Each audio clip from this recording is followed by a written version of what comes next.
Hi guys, আমি সুরজ। তোমরা দেখছো আমার ইউটিউব চ্যানেল অদ্ভুত গল্প। আজকের নতুন গল্প কার্টুন ইন অ্যানিমেশনের সাথে। ভয়ানক শ্মশানের গল্প, নিঝুমপুরের পোড়া ভিটে। গল্পটা শুরু হয়েছিল নিঝুমপুর গ্রামের প্রান্তে, যেখানে শতাব্দীর পর শতাব্দী ধরে দাঁড়িয়ে আছে এক নীরব সাক্ষী, শ্মশানকালী, যার নাম শুনলেই বুক কেঁপে ওঠে। এবং লোকমুখে প্রচলিত ছিল যে সেই শ্মশান, যাকে সবাই পোড়া ভিটে বলতো, সেখানে নাকি মধ্যরাতে জীবন্ত ছায়ারা আনাগোনা করে। কারণ সেখানে নাকি বহু বছর আগে এক অমাবস্যার রাতে গ্রামের কুখ্যাত তান্ত্রিক তার শেষ সাধনা করতে গিয়ে নিজের হাতে বলি দিয়েছিল এক নিষ্পাপ মেয়েকে, যার আত্মা আজও মুক্তি পায়নি।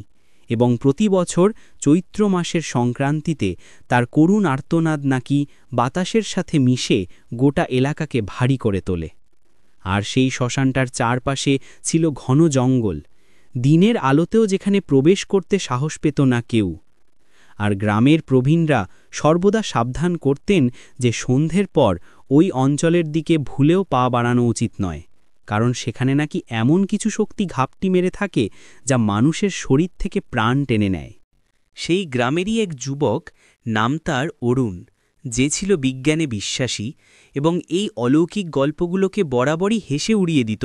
সে চ্যালেঞ্জ নিল সেই ভয়ঙ্কর রাতে সেই শ্মশানে একা যাওয়ার, ঠিক যখন রাত গভীর হয়ে যা হবে হোক, আজ রাত 12টার পর আমি একাই শ্মশানে যাব। তুই পাগল হয়ে গেলি অরুণ, ওটা ভালো হবে না। কেউ আমাকে আটকাতে পারবি না।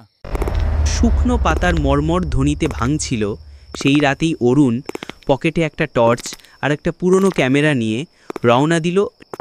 মন্দিরের কাছে পৌঁছে অরুণ দেখতে পেল একটি সদ্য নিভে যাওয়া চিতার ছাইয়ের মধ্যে অদ্ভুত রক্তবর্ণের এক টুকরো কাপড় পরে আছে, যা দেখে তার মনে হলো এটা কোনো সাধারণ পোশাক হতে পারে না, বরং এটা ঠিক সেই মেয়েটির পোশাকের অংশ যা গ্রামের তান্ত্রিক বলি দিয়েছিল বলে সবাই বলতো। আর সেই সময় তার ক্যামেরায় হঠাৎ এক ঝলক আলোর ঝলকানি উঠল, যদিও সে কোনো ছবি তোলার চেষ্টা করেনি।